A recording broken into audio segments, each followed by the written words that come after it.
later.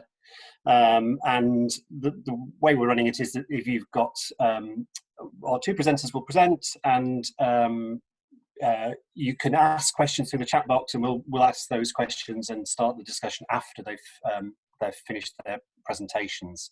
So today we're delighted to be working with Palu and Chris from MzN International, international not-for-profit consultancy. We've worked closely with Chris on the Funding for Development conference in the past, and we're delighted to be working with them on this particular seminar, and there's a number coming up as well over the next week or so. For those of you who were in the webinar yesterday with Penny Lawrence, I think one of the major topics of discussion there was issues of sort of planning and how to plan across a very sort of short-term time frame where you're dealing with huge amounts of uncertainty. And this session today is going to look at that in a bit more detail, and how you undertake that process. So I'm delighted that you're all here. I'm delighted to be working with Palu and Chris. I'm going to hand over to Chris now, I believe, and we'll take it from there and pick up the discussion later on. Perfect. It's actually over to my colleague Palu straight away. Palu, okay. Good morning, everyone. Welcome on this lovely sunny day today. So I'd just like to introduce myself briefly, and then I will pass you over to Chris, and he can give a little introduction about himself. So I've been working in international development for 20-something years, started my career at DFID, and then spent many years in management consulting firms, Crown Agents for 17 years, then IMC Worldwide, and laterally Social Development Direct. I've set up on my own as a consultant last year in January, and then I've been working with Chris for the most part of that, and also did a little stint at ICAI. I'm going to pass over to Chris, and he can tell you a little bit about himself as well. Yeah, good morning, everybody, on a lovely sunny day. My name is Christian. I'm the MD of MzN International, a B Corp non-profit for non-profits.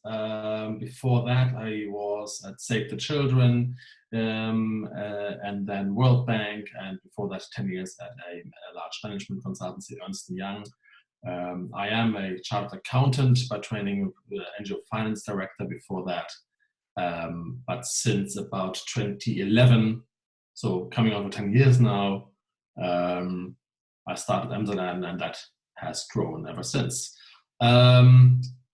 Under this lockdown, it's all very different, and we have a small sort of way to get to know each other. It's very limited in a webinar, of course, but I thought I'd just share with you that my favorite lockdown activity is gardening with the little ones. You can see there us watering the plants, and Palu has hers, I believe. So a couple of days ago, Chris asked me to find him a photo of my favorite lockdown activity, and tried as I could to find photos of me kind of doing some amazing marathon or something. The only photo I could find were a few glasses of gin and tonic. So I would say that what I seem to have been doing the most is drinking, but obviously not in the day, but that's been keeping me going a little bit. That's good to know, Palu. Maybe not, but anyway, haven't been drinking this morning, just like to add. So Chris, you're in charge of the slides. So today, what we're talking about, and the main questions as introduced by Michael, is how we develop and action a strategy in times of rapid change, constant disruption and uncertainty. Is it even important to have a strategy where everything is constantly changing? And then to think about how we can build uncertainty into our strategy and how to prepare our organization for this. We're going to have about 10 slides followed by the question and answer session. I think that the main value in this session is really in the discussion that we're going to have later on. We are going to share the slides, and of course they're free to pass on to other people. So uncertainty is not new to our sector at all. This sector of international development is shaken by some sort of change or challenge every year. It could be something global, such as coronavirus right now, or the potential impacts of Brexit, You know, we're also thinking about potential mergers of DFID and the FCO, you know, which is going to change the focus of funding. You know, there have been civil wars in various countries. So, you know, we're constantly facing issues. So we need to think about how we deal with these. Sometimes we can't go to a particular country, we can't travel, it's only our national staff that can deliver in countries. So it's difficult to travel, the funding streams are very uncertain. So basically, uncertainty is not new, and we need to think about getting our strategies in place to deal with these, whatever shape or form they come in. We've given a few examples of things that might be coming in the next few years, but obviously this is very uncertain. Thank you very much, Paolo. I appreciate it. So uncertainty really isn't any new thing. So the question that arises is, how do we actually build that into our strategy? There are chiefly two traditional ways of doing so. Number one is execute and deploy sort of powerful analytical tools that predict the future accurately enough to then plan and execute that strategy. That's the sort of traditional way of thinking about it. That's a level of forecasting what will happen, or at least scenarios of what will happen involved. The problem here is that this approach very often underestimates uncertainty. You've all seen the management boardroom groupthink here, that since I've got 5 scenarios, those 5 are clearly the only ones that can happen. The other problem is here that when the future truly is uncertain, when we experience these shocks, that approach is, you know, at best marginal. The other one, on the other extreme end, is what Paolo just referred to, sort of abandon the idea of predicting and forecasting the future altogether, abandon the analytical rigor, and run a strategy basically on experience, basically on gut feel. Often that leads to, and maybe some of you have seen that in organizations, I've seen it with MzN partners over the last 10, 15 years, where the CEO or a group of leaders within the organization becomes so pivotal, so glorified, they say, okay, they will have that, they know what's going to be best. Now, the problem is that that approach is also very often wrong, and it's very hard to justify. It's just too individual. You also have the key stakeholder problem here.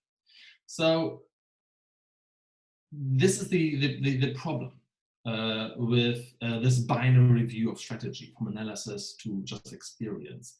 And a systematically sound strategic decision-making process needs to avoid these binary extreme views.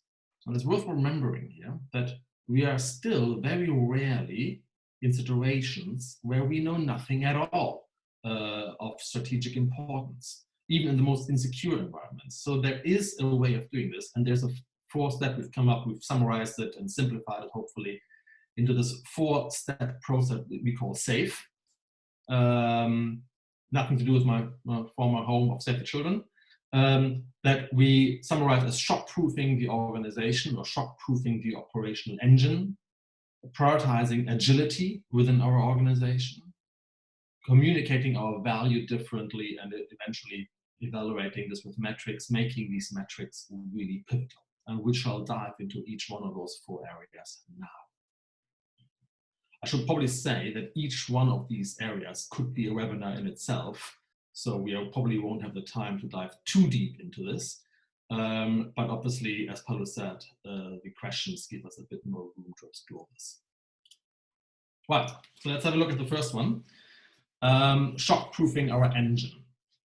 I'm sure this has come up for you over the last few weeks and is going to be central of our attention for the next few weeks. But when shock-proofing, I found it quite helpful to think of it in sort of 3 essentials buckets. At the very basic, you can think of the lowest bucket, the life support one.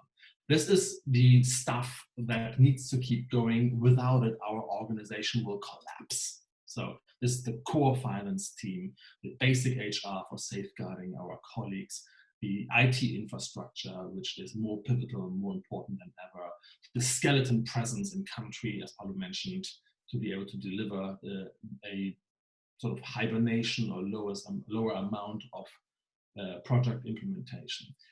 Think of it into the group of services, the group of organizational capacities that need to work. Without it, we will collapse. The next bucket is the sort of restart essentials. And my guiding principle of thinking here is the present organization will be damaged to whatever degree if this isn't working. So the organization as it is, with its current operational, financial, programmatic, and geographic footprint, will be damaged if this isn't working. So examples of that would be donor representations, relationship maintenance, not just with donors, but most importantly with users or beneficiaries. I don't like that word. Minimum program implementation, compliance, with laws and regulations. So again, your finance team, your IT team, your HR team, with that. Those ones need to work. Now, a leader should also, in my opinion, look at these respond essentials. So what does my organization need to have in order to pivot towards opportunities presented by, for example, the latest crisis, and avoid threats? And here is the guiding question is, what needs to be working for the future organization? And future can be quite nearby, as in 45 days, 30 days. So there we go. There we have this question of, we need to have some sort of strategic leadership. We need to maintain or build our ability to pivot towards new opportunities for impact, some of which we'll talk about here later. We need to provide, if you're a global organization or a multi-country organization, some sort of global alignment, however, with the local flexibility in it. And we need to sharpen and change our value proposition, particularly if you're an implementing organization.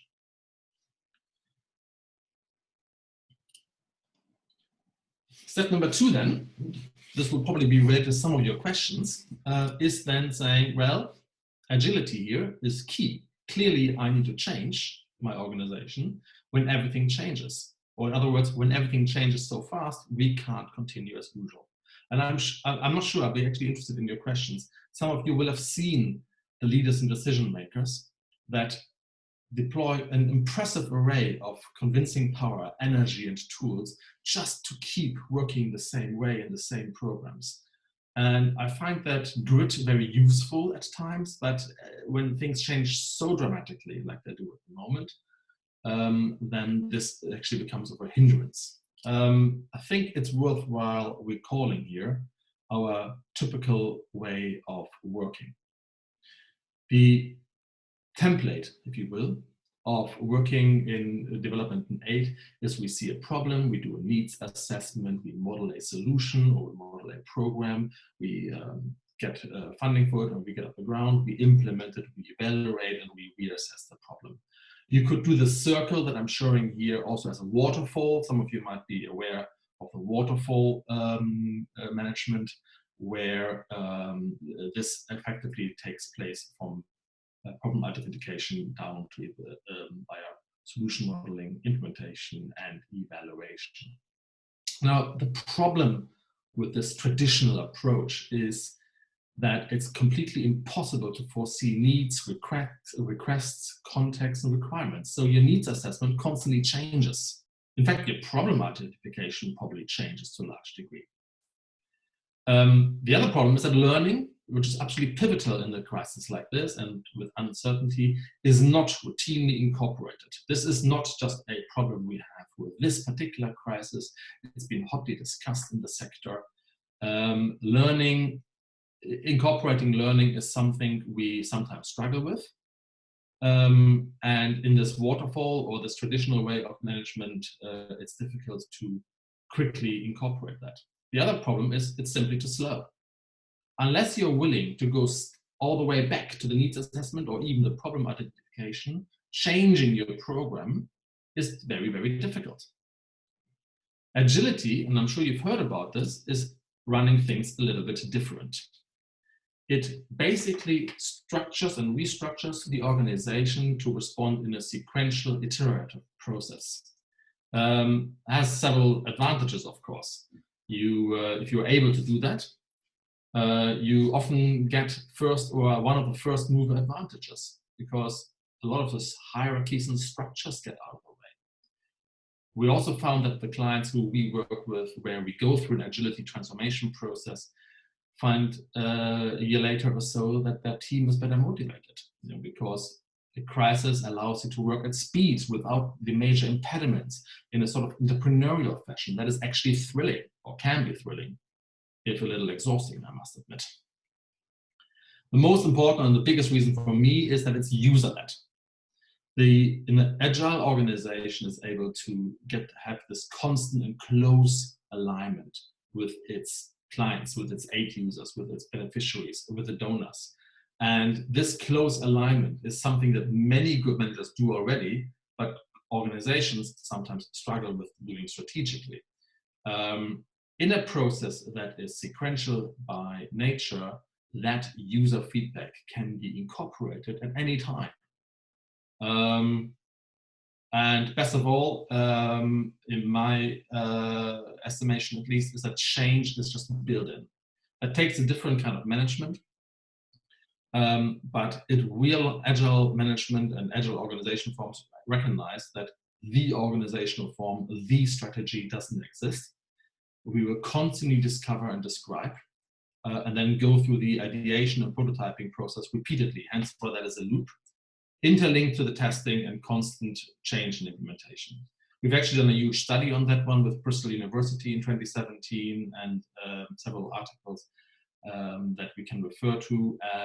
If there are later any questions about how to move agile, then we got this question a lot, then we can certainly discuss that briefly. There's also another webinar in the works about that at the moment. Right, moving on. So the third step is thinking about the value demonstration or the value communication. Within this, we want to look at the 4 different areas within this. Client, value proposition, value demonstration, and resourcing. All of these are going to change slightly in a situation of uncertainty or challenge. So in terms of client, we need to consider whether the demand is changing. Do we need to consider new delivery models? If we can't work face-to-face in the way that we normally work, how much of this can we do remotely? We're all used to remotely managing projects, but faced with the sort of situation that we're in now, it's very different. Nobody can go out and nobody can be as involved in a project. So, start off, can we use online methods? Whether it's just for communication, whether it's for remote management, can we do online capacity building? It's important to think about what we can do in a different way. It's also important to keep your client involved, show your client your risk matrix and your risk register, and show how you're mitigating those. So for example, I remember a long time ago working in Iraq and not being able to go out and see the client. So the next thing you would do would be to use Skype in those days to talk with your national consultants and get them to do things. But you would also make sure that your client was involved and they understood how you were doing things. The value proposition, the client needs may not change, but we need to think about different ways of creating our value and showing that we are still creating value because we're doing things in a different way. So also use the time and opportunities where you can't do something to do something else. So think about using that time to pull together lessons, prioritize information gathering and dissemination over program delivery if you can't undertake the program delivery. So for example, refugee camps where services can't be delivered, or a health NGO which can't operate hospitals in the same way. Think about what they can do, whether they can prioritize health system strengthening, whether they can collect data, trying to think about the lessons that are being constantly learned and try and find ways of sharing this with your clients and try and do something different from your competitors. We always talk about, value, and this is particularly important at a time like this. So value demonstration again, we normally have face-to-face networking. We're really able to sell what we do. But in this sort of crisis time, we might not be able to do this. So again, think about opportunities to stay in touch with your clients. Again, show lessons, share lessons, you know, and also think ahead of time. So before the client asks, start thinking about, in this particular scenario, the impacts of COVID. How's that impacting on your projects? Try and be one step ahead and think about what's going to be helpful to your client and how can you demonstrate your value. In terms of bidding, like normally, you know, we have a regular bidding cycle. It's particularly slow at the moment because resources are being diverted. So again, think about new plans for outreach and involving your clients. Use any opportunities you can to leverage. And finally, resourcing. Resourcing changes at different times. At beginnings of projects, you have people starting off projects, you've got a lot of people in country. At a time of crisis or challenge, your resourcing may be different. You need to think about reprioritizing. IT capabilities are particularly useful when you can't be out with your projects. So remote working, remote management, IT is invaluable. Thinking about HR is important for contractual issues, for helping team members to maintain performance and productivity. Consider the role of finance. Instead of having fixed accounting, you might move to variable budgeting, and so on. The role of facilities management may change, and also you might need to think about the supply chain and how that differs. Great, thank you, Paolo. That's the step 3, and you see that the last point sort of relates back to the agility base of the organization as well. And the final one is the prioritization of metrics. Now, I think here it is important, we get this into this mode of crisis management mode sometimes. It's important to remember that even in the most uncertain situations and scenarios, you can usually set some sort of strategy if we make data collection absolutely pivotal. Now, if you look at a sort of shock scenario or a crisis, then initially you have very little information, and sooner or later, in this instance actually quite fast, in slow onset shocks a little bit slower, the information and the data availability sort of increases to a level where if you continually analyze the situation and make scenario planning, trigger points, and actually sharing, creating insights, sharing the data within your organization and externally, a priority, you get more and more information. Now, the problem is that many organizations that I was lucky to work with and that we are MzN clients are focusing a lot on data collection, insight generation, and sharing it with at least the board level and director level in the first sort of 30 to 45, 60 days. And then as more and more information becomes available, it actually, the commitment to keep evaluating the first response strategy lessens. And what I'm advocating here is to do this exactly different. And we can actually think about the strategy and in scenarios when we question it. Here at number 1, for example, on the far right, we are in an area where now there is good enough information, and we actually have a clear enough future, so we can edge strategy making more towards the analytical side that I showed on the first step. Where we are in a situation where there's less, you can at least create alternative futures. So here's where scenario planning is becoming of particular use. Very important here to only sort of plan 3 or 4 scenarios that are not too extreme at either end, with clear triggers for each. Otherwise, it just becomes an absolute mess. I've seen organizations that develop 15, 20 scenarios with distinct response plans to each, which I find difficult to digest. Even if there's very little information available and a lot of possible outcomes over the next 6 to 12 months, you may find yourself in a scenario 3 situation where at least a range of futures can be selected. can be deciphered. Again, I would limit the possible range. I would commit to paper on 3 or 4 ranges, and the plans not detailed, but at a higher level, so that your colleagues and your team worldwide get a good view of what will happen when and what the trigger points actually are. So it's not complete free-for-all, but we also can't be deterministic about it. So again, this links into the agility. You actually reinforce the argument as a decision maker, as a leader in your organization, to say, well, this is I don't know either, these are the range, and we need to increase our organizational agility, that as soon as we know which range is the most likely, we will pivot and quickly run on this one. So press the button, basically. And the extreme scenario is, of course, where we just have no range or no information available. That happens very rarely, and it's usually very short-lived, but it does happen. We've been assisting clients in this scenario who are at the extreme end of that one. And there it lasted for around about 20 to 25 days, and then we sort of moved into a sort of range of future scenario, even though the range was quite large. If that happens, my one experience point would be to just acknowledge that and say, look, at the moment, all bets are off. We are focusing on concentrating, building our ability to respond as soon as we can move into the area 3 to eventually 1.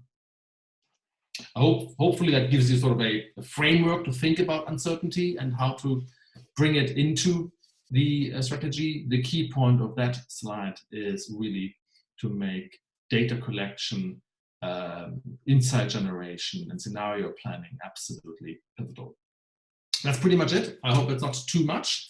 Here are our email addresses, website addresses. A few more webinars are happening as well. We also got the Think 2030 session, which you might join in person when we always start in a place near you.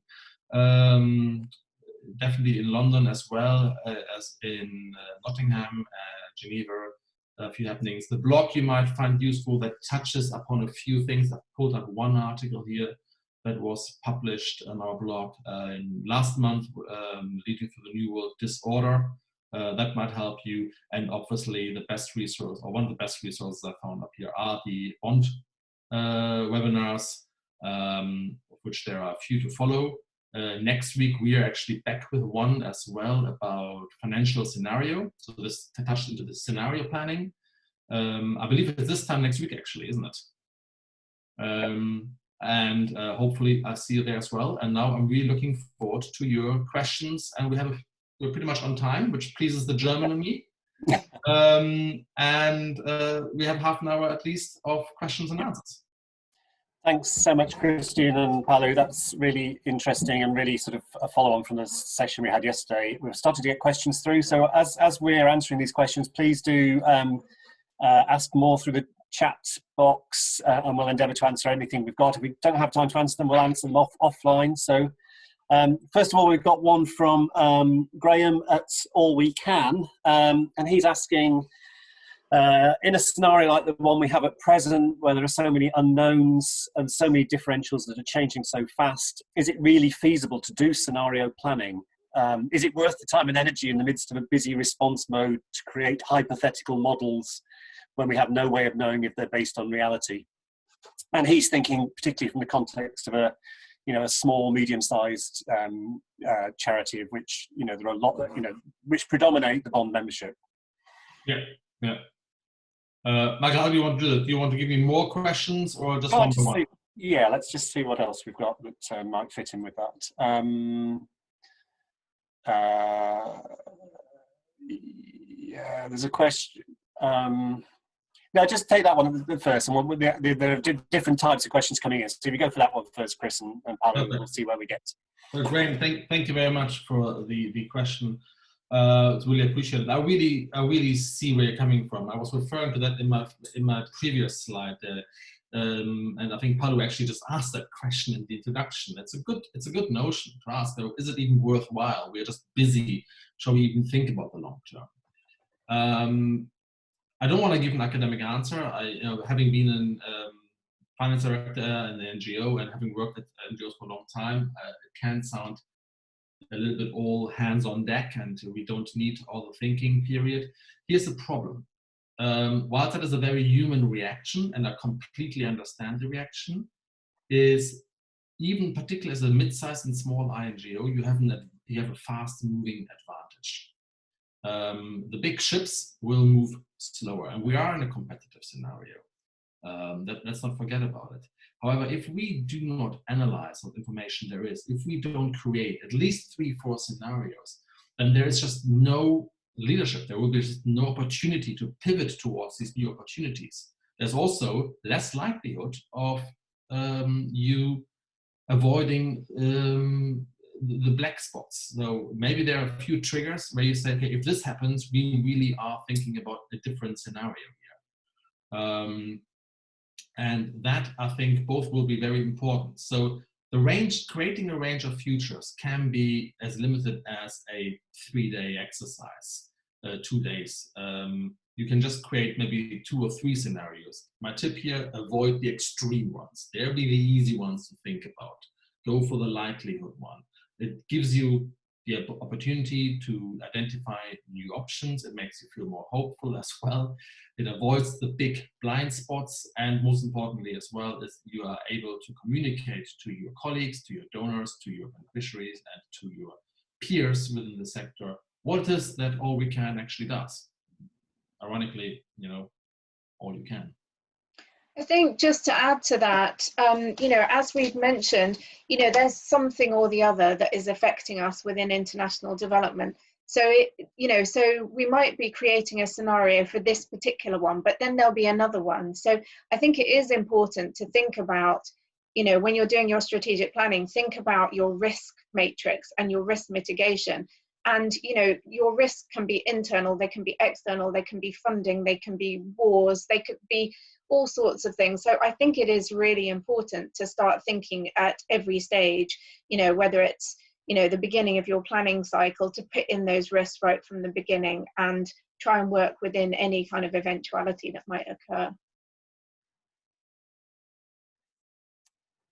Okay, so I just got a couple of questions here, not in the same order as they've been presented to me, but they're linked to this, which is around, picks up on this idea of scenario planning. And so Stephanie Brooks, I'm not quite sure where you're from, Stephanie, is talking about, in terms of keeping your plan flexible, how much importance should you put on your vision and mission? And then as a kind of linked question there is the problem with donors, which is, you know, going back to your step 2 and the waterfall approach. I mean, in a way, that's the classic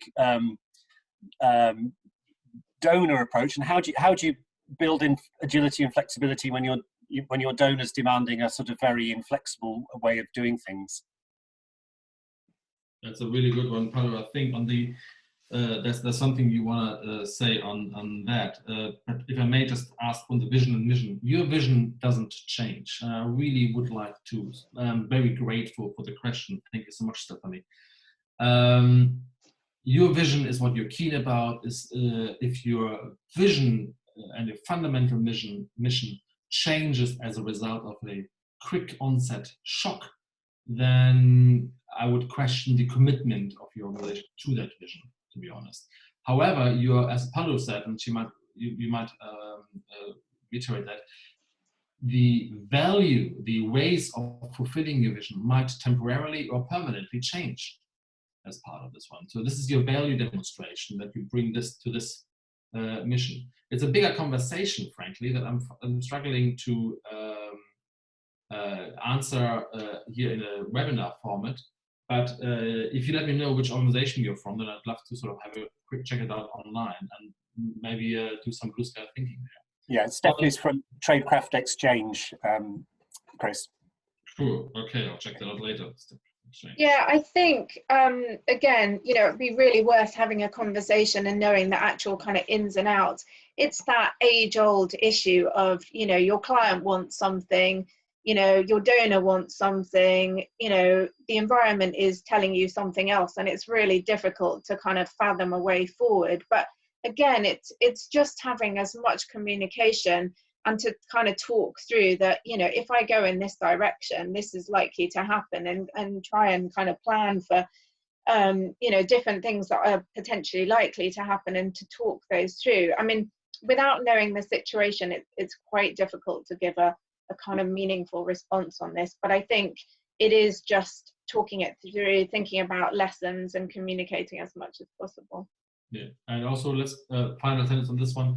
And that links to Graham's question earlier as well. If we don't create these scenarios that are in line with our mission and vision, we are simply under threat of being pushed around. Eventually, the world or the donors will tell us what to do if we don't lead. You know, the best way of creating the future is, you know, steering towards it, as you know, the age-old saying goes.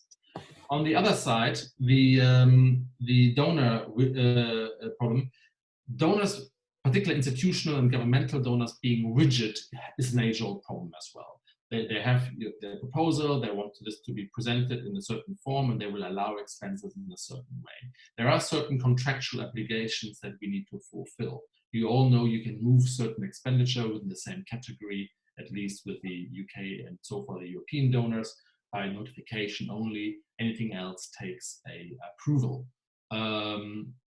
Here's the problem. The donor's default will be to sort of insert a no-cost extension into the middle of the program if you can't draw down the grant. That will definitely end up giving us a funding problem, because no-cost extensions don't stop the costs of occurring. That's the problem. The salary costs, the office costs, they continue, and suddenly they become non-chargeable. That problem will crystallize in 3 months, 4 months, 6 months time, when your grant is coming to its natural end or reporting cycle.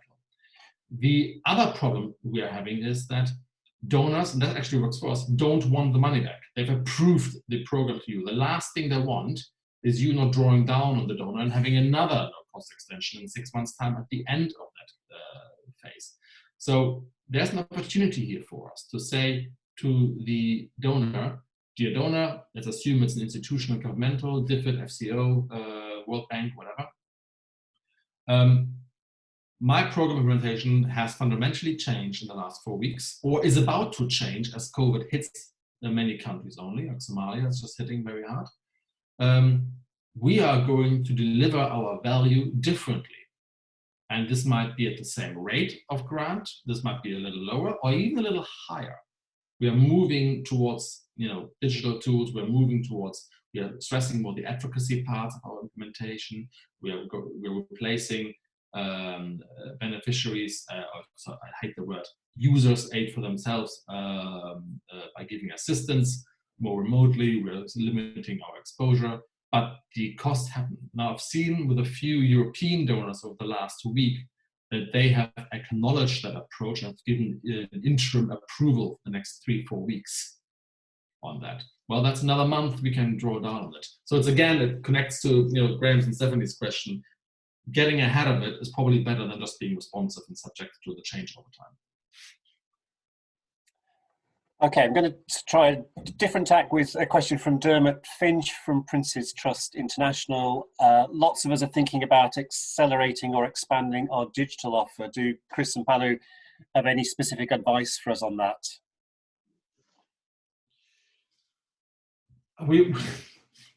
Yes. Here's my number one advice. I've just been in a chat this morning. Don't do it by yourself, is my number one. There are lots of organizations that are able to help. So, for example, online learning internally and with your beneficiaries and your users can be done by organizations that have done online learning for, you know, a decade plus. They can be really helpful. They're experiencing a certain demand, but they are really good in bolting on that capacity. Same thing actually with analysis, you know, seeing what the market is for a demand for online-based infrastructure, changing our internal office structure to become less office-based.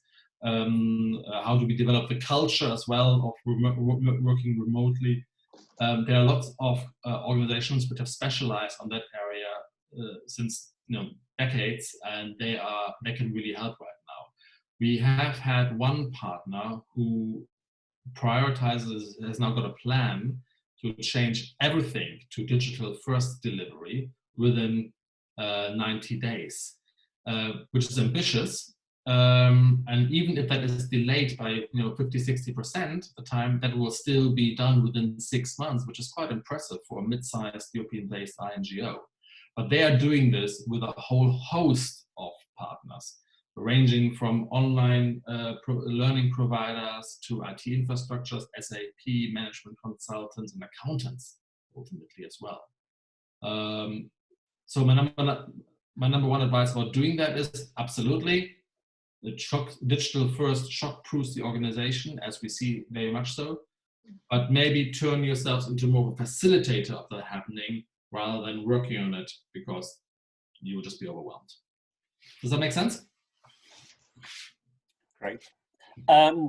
Clearly, one of the big themes coming through in the questions, Chris and Paolo, is sort of pivoting and agility. And I've got another question here from Howard from ADRA UK, which is typical of the questions that are coming through. So in the context of agility, how does one strike the balance between pivoting to changing needs and demands, vis-a-vis meeting the unchanging challenges and objectives and needs of partners, clients that an organisation is already addressing?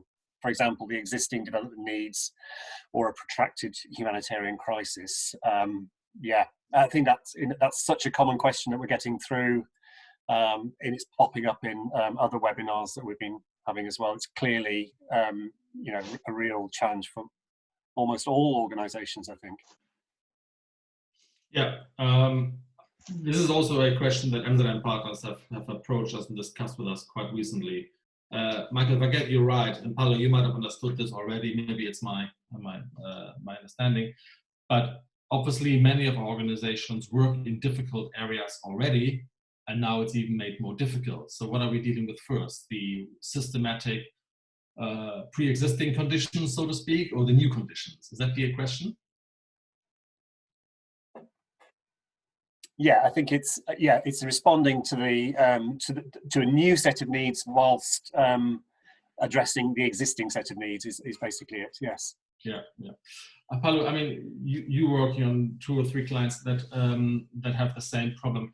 I'm not a very smart guy, to be very honest, so I need to compartmentalize and I need to sort of structure it all. And the first structure I find useful in addressing such complex questions are thinking about the internal and external challenges. So what I showed earlier in step 2, let's just shock-proof the operational engine. That's an internal need. Whatever we're going to do, we need to make sure our teams are functional and can deliver impact. We need to make sure that those staff suddenly working at home with childcare duties can do a reasonably good job, because they're frustrated as well. We must make sure that our basic operational engine is operating and is getting better over the next 30 to 90 days. That's the internal shock proofing, and that's independent of what you will address. That's the baseline from which we start. Now that'll keep, that's an absolute pivotal priority immediately for anybody responding to this one. And this will be a useful capacity to have in the future, because as Paolo said, this change is just constant.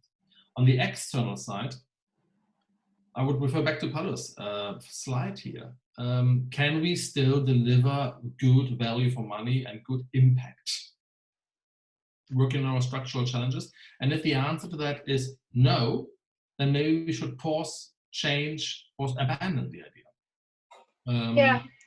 Sorry, just to add to that, I mean, I think it's a really difficult job, and I think it is thinking about priorities. So, what is feasible? There are certain things that we're just not going to be able to do, and I think we have to, everyone is going to have to be flexible and agile and nimble, and we're all going to have to do different things that we haven't necessarily done before. So it's really sitting down together, obviously remotely at the moment, and working out, what's on the plate, what have we got to do, what's the priority, what is going to, at the end of the day, what's going to save lives, what's really important, some of the big things, what can we realistically do, and then, putting this into some kind of order, diverting people from what they might normally do to something else. And again, it is very much thinking about putting everything on the table, all of the risks, all of the opportunities, all of the challenges, and thinking about, what is the order that we can do things in. It's not going to be business as usual, so we need to be realistic about that. What are some of the quick wins that we are going to be able to achieve that are going to have maximum impact, and take it from there, I think. Yeah, and just to add on to this one, two things. Once again, let's make sure the basic organization is able to deal with shocks like this one, because let's just face it, there's not going to be a post-COVID world. There's been a pre-COVID world, and there's going to be a with-COVID world. And if it's not COVID, it's something else. So we need to absolutely make sure that we are able to operate in disrupted times.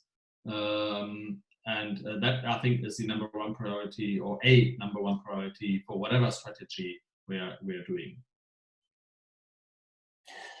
Okay, I've got a couple of linked questions here, just really about internal culture and buy-in. So I've got a question from Paul from Send a Cow.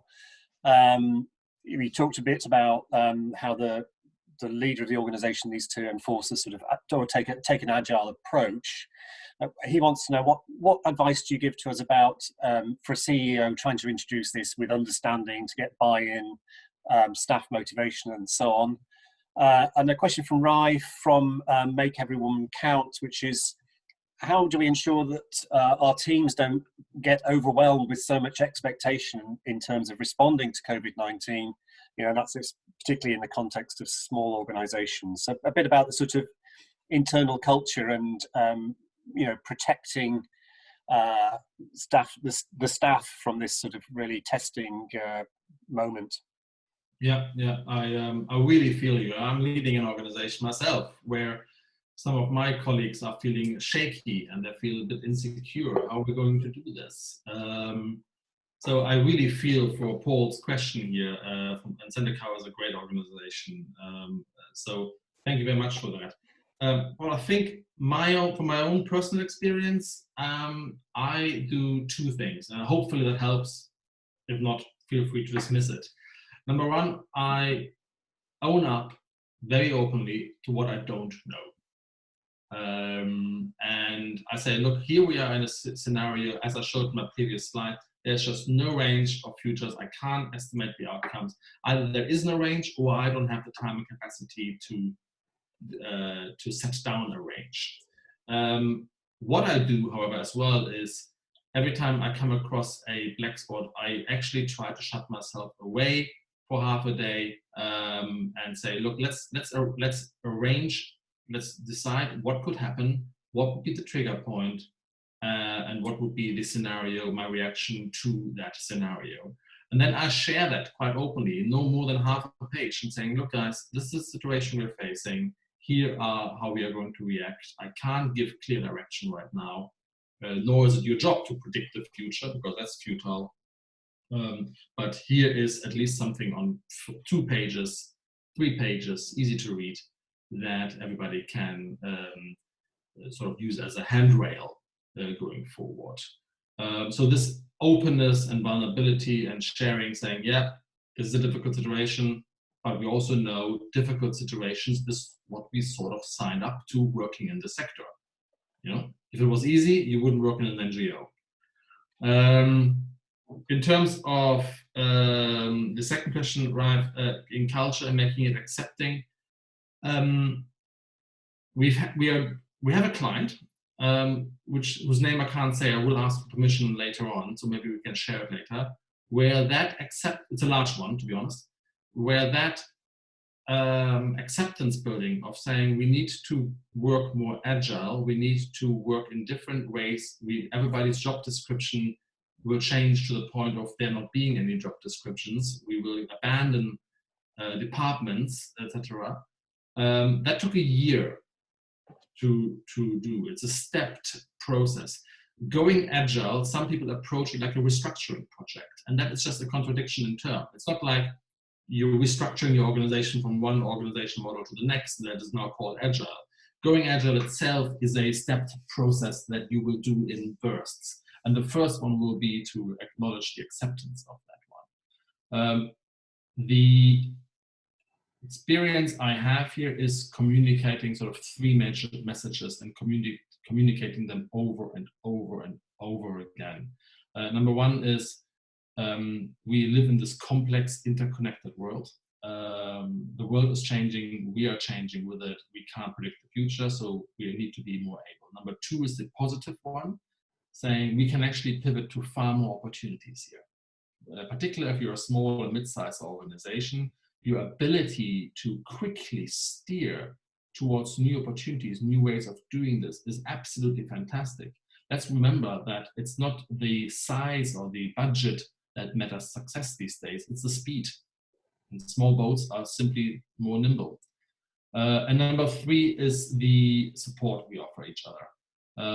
Working without knowing exactly what my job description is, what I'm to deliver, can be uncomfortable. It can be made more comfortable, however, if we focus the executive suite, if we make sure that the directors of the organizations provide tools and a platform in which to work, regardless where and when you are. So this means we're building a platform, a portal, so to speak, for making sure this is how we do appraisals in the future. This is how we do finance in the future. This is how we do program development here. This is our idea progression. If anybody has an idea from anywhere in the world, this is where you put it so that it goes into a process.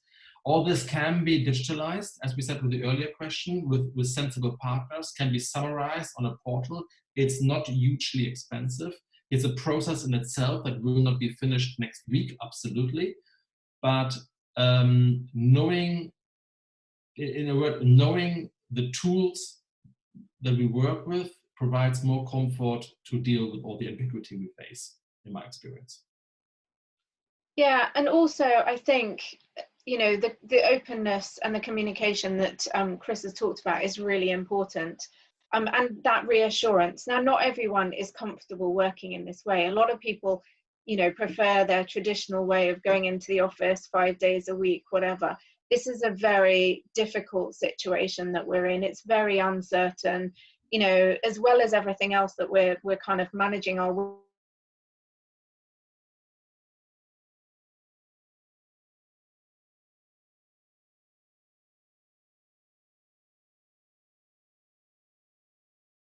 you know, you have to trust people. When we're all working at home, we have to be trusted that, you know, it's okay to take a walk in the sunshine at lunchtime. We're not doing the commute and all of that. So we're still working, but just to give people... Hear from Ben Sims at FET. He says, I'm always interested in examples. Which organisations do you admire and are worth studying? Which organizations do I admire? I have a few that are definitely on my hero list. And I find that a very interesting question. None of them, I would say, are great at everything. I think there are aspects of the organization that I really admire. So, for example, in terms of pivots and picking yourself up from failure, I find the story of the Jeff Bezos Earth Fund, who we work with, really, really inspiring. It launched under was belittled. The sort of initiator, Mr. Bezos, had no time for it. Also, not a really great commitment to philanthropy, and it just fell flat, basically. And it has picked itself up on its current leader really well within 6 months, where basically, and excuse the language here, please, they've said, okay, you know what, that really didn't work. We're going back to the drawing board. We are not going to determine the strategy, but we are just going to do this a different way around now, because we clearly haven't accepted the problem. So that motivation to stand up from failure is the Earth Fund is really good.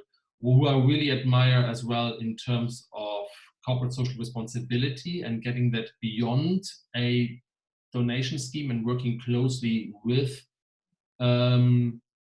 civil organizations in an earnest manner is actually Patagonia, the outdoor clothing manufacturer based in Netherlands.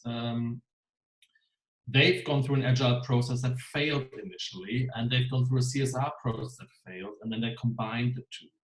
And that really changed the operating the field. If you visit the headquarters, that really changes the field. So I really admire those. And then finally, there's a small group of bakers in Kenya who I worked with back in 2013-14. All they wanted to do is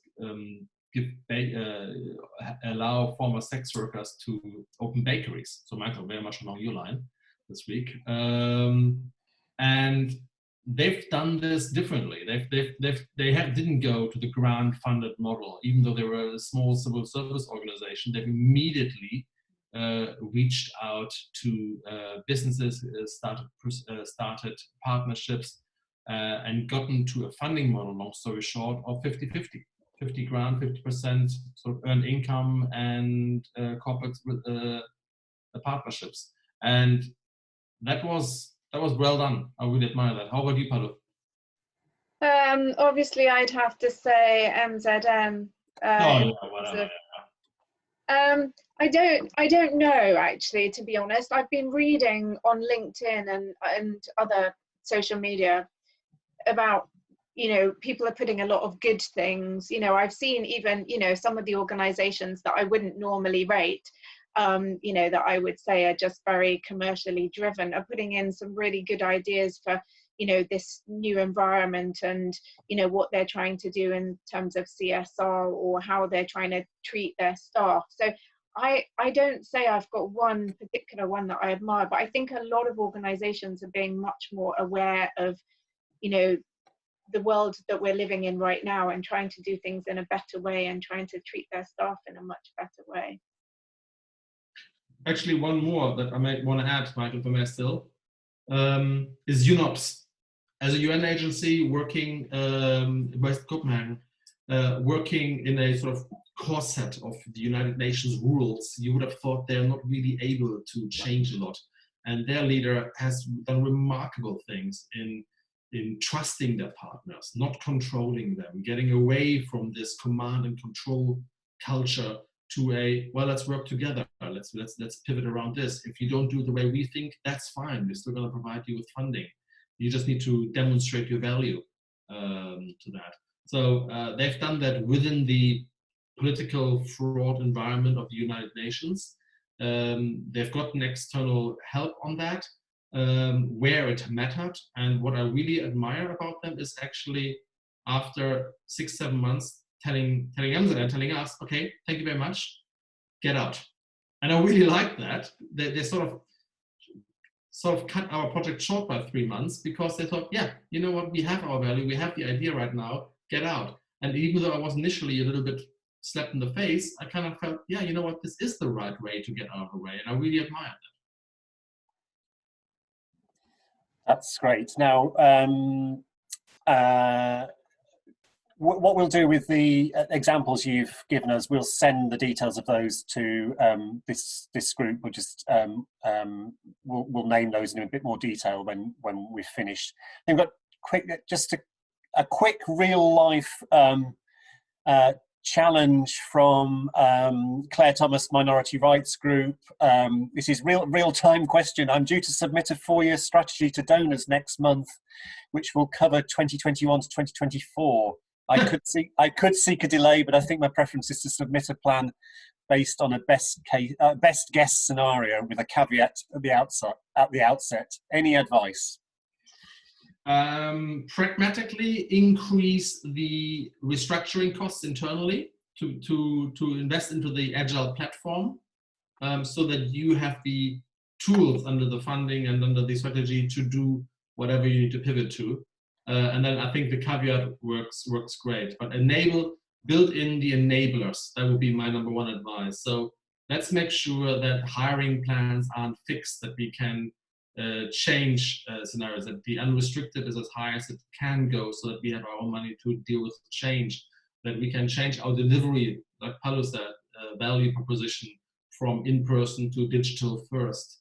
And finally, I would assume a increasingly digital structure. So I think a good scenario for 2024 is assume that 70% of your activities will be online first. I think that's the bare minimum. Yeah, I agree. Definitely increase the amount of unrestricted. Think about the risks and risk mitigation in different scenarios a little bit. And yeah, agree as well with digital. I think after all of this, we need to be thinking about the climate as well. So I think it's going to put so much emphasis on all of us thinking about how much we need to travel. And just if we can squeeze in one last question from Rachel Lindley from Five Talents. And this is really a question about, whilst all this agility is going on around us, is basically is their organisation may not be suited to being agile. So she says, does the panel have any advice on what we should not do? I'm writing from a relatively small NGO whose expertise is resilience, focusing on saving groups, not relief. We need to be more agile, of course, but perhaps we also need to recognise that we cannot do everything and others are better placed to be more agile than we are in these times. Is that short-sighted or narrow-minded? So there's a bit of a kind of agility angst is the final question. Maybe not go for the complete agility because, you know, that's a step too far for a lot of organizations. I mean, one of the organizations that Chris and I have been working with, you know, it's been a much bigger process of moving towards an agile type of organization, but this doesn't suit everyone. So it's thinking about what is really appropriate and what is going to work, because you don't want to throw everything out at one go. So I personally, I wouldn't go for the whole thing. But Chris, you've got a lot of advice in this area. I'm not sure I do. Look, if you're in savings, if you're in resilience, then I think your extreme scenario of saying maybe this is not for us is definitely one on the table. But let's not overstress this whole agility thing, even though I might say this. Agility doesn't mean free for all, anything goes, there are no hierarchies and everything is flexible. In fact, agility means that there's more alignment, but where you actually deploy the assets, so to speak, the value creators, that is more agile. So think of it as a two-way stick. You can't shake it at both ends. You know, one needs to be fairly aligned. That means you manage your organization, your resilience organization, saying this is the way we are doing it. You're free to do what you want to do, but if you want to write a program, open an office, create a forecast, do a strategy, this is the way of doing it, not in any other system or way of doing it. And what you then are eventually doing, what strategy you write, what funding application you process, that is entirely down to you.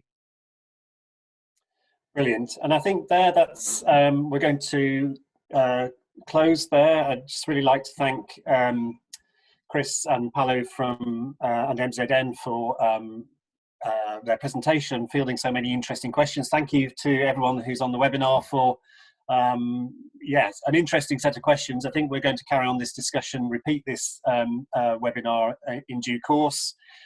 Also look out for a set of other webinars that we're doing with Chris and Paolo later on in the next few weeks, and also the other webinars that Bond is running. So thanks to you all.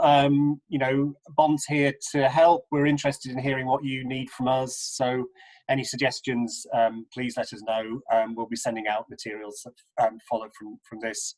If you've got any queries that you want to direct to Chris and Paolo, by all means, contact them by on their email on the screen, or contact Bond, and we'll forward any queries that you've got.